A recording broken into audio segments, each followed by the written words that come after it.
That point. One's here. 1, 3, 4, 2. Fire order. If you're running a performance cam, you can always adjust the advance on the timing plate here like that. If you don't get enough advance, there's that 8mm bolt. You can adjust the timing plate to get more advance or retarded if you want. What we're going to install next is the famous matchbox. We'll try to, if we put the vacuum advance here, this box will get near the exhaust and heat up, so we probably don't want to do that on this rig, so we will turn it. But notice on that other distributor cap, that index was here, so we will now reverse this. So if you never changed your wires will be out 180 degrees. So we put this like that. Your box is out. If you run a heater line, you guys have to check this all out, see if this all fits. When you do your prep work, let's see where this lines up at. Same spot, but remember the distributor cap was in the other way, so if you left your wires on and stuck them back on, you would be 180 degrees off. So the rotor, these are standard motor products, distributor caps. They're copper contact and they are about $13 to $20 US. Look on the internet for an outlet near you. So this is the way you probably want to run a matchbox, and all you need from the car is your black and white wire that was going to your ballast resistor. That's your 12-volt switchable, and you just take out your ballast resistor, hook it up to the plus side of a 200 SX coil. Make sure you use the right coil for these. MSD Blaster 2 will also work. Do not use your stock points coil. They'll heat up and you'll be broken down. What next is we'll also, on these 620 distributors, you can convert these to a Pertronics real quickly. I'll do a Pertronics. I'm a very big fan of the Pertronics. You'd have to machine this part down.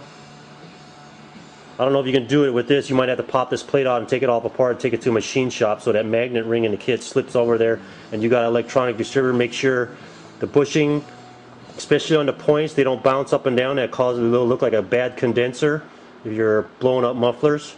Either condenser's bad or the distributor bushing inside is causing the points to open up when you don't want to and firing, and that's bad news. Also, when you go to the store and people rebuild these, sometimes they put this on wrong. We'll do an example right here. I have this, it points like this. This is in 11/28 position. Notice where the rotor points. I will go to my L18. It's 11/28 also, but notice for some reason it points the other way. So that would be 1, 3, 4, 2 counterclockwise fire order.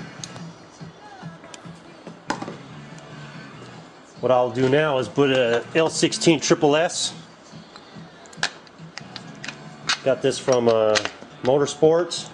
Remember, L16, the plate goes forward. Pop this Nissan cap off. Turn the rotor until it locks down. Put it down.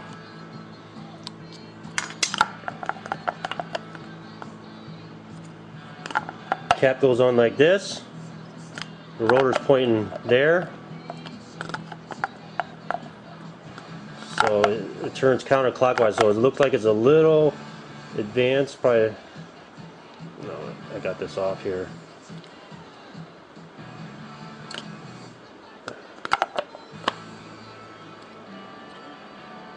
It goes like that, pretty much right on. 1, 3, 4, 2 counterclockwise. Your spark plug wires are always 1, 3, 4, no, 1. Got that right? I made a mistake here. 1, 2, 3, 4. That always stays the same. The NGK wire sets are already labeled, so you go 1, Put it over to 1. Grab 3. Goes to 3. 2. 4. 1, 3. 4, 2. I made a mistake. So it's just 1, 3, 4, 2 fire order, and that's it for the distributor section. Okay, we got another installment here.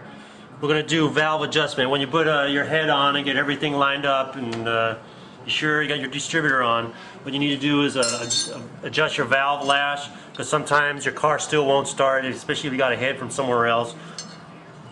I run this had a Schneider cam, but my spec sheet said 6 intake, 8 cold. So what you do is you turn the cam, turn the lobe up. I just do the nearest one. Okay, that one's up right there. Oh, one thing I forgot to mention was when you do your thermostat housing, that long bolt, make sure it does not go all the way in and starts hitting that chain on this side. You'll get that grinding sound. So what we do here is we'll just check our valve lash. This is a exhaust. We'll stick it under there. This should be 8. Looks like that fits. Then you'll go on to the next one. And you just do that. Intake, I use 6 and 8. Intake, I use 6. I use 6 and 8, but maybe other people should do like the book says, 8 and 10 or 10 and 12. So what you do is get a 17 millimeter and a 14 millimeter. We'll say this needs adjustment.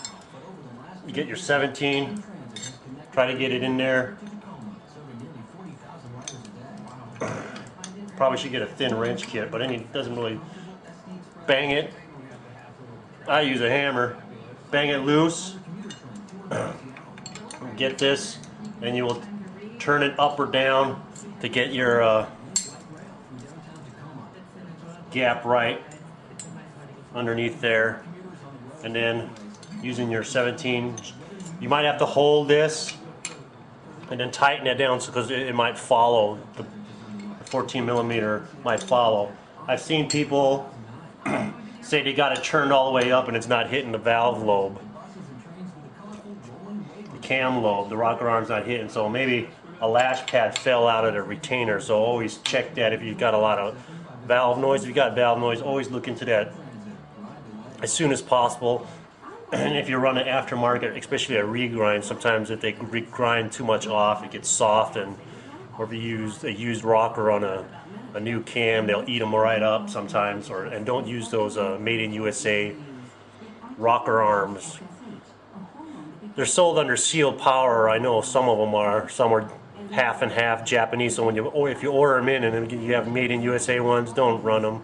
They're a cast unit, and I've seen ones with pits in them, and they're a one piece. And you want to get the Japanese-made ones, Beck Arnley or somewhere you know that's trusted. Nissan wants $26, which is too much. The closest I've gotten is about $11 to $13, Mr. Auto Parts or importedcarparts.com. You do that, you turn the cam, always on the tight side, and go through your lobes. Especially if you got a head, you don't know where it came from and the car doesn't start up. Some people, like Ryan, he put a 0 lash on there, so really the valve wasn't closing, so he's starting and trying to start, and nothing's happening. We're checking, then I assume that he did it, but never assume. There's very simple motors. And remember this adapter. This adapter is 1/8 British Standard pipe fine to 1/8 NPTF as an adapter, so that's what you want to use. Someone stuck one in my yellow car, and I'm not going to take it out, but I'll maybe use a good line on there and a oil pressure sender. VDO is good, and I think that's about it for this segment. I can't think of nothing else. The car should start, and we'll do. I'll set up an aftermarket head. Well, not an aftermarket head, but a aftermarket cam, and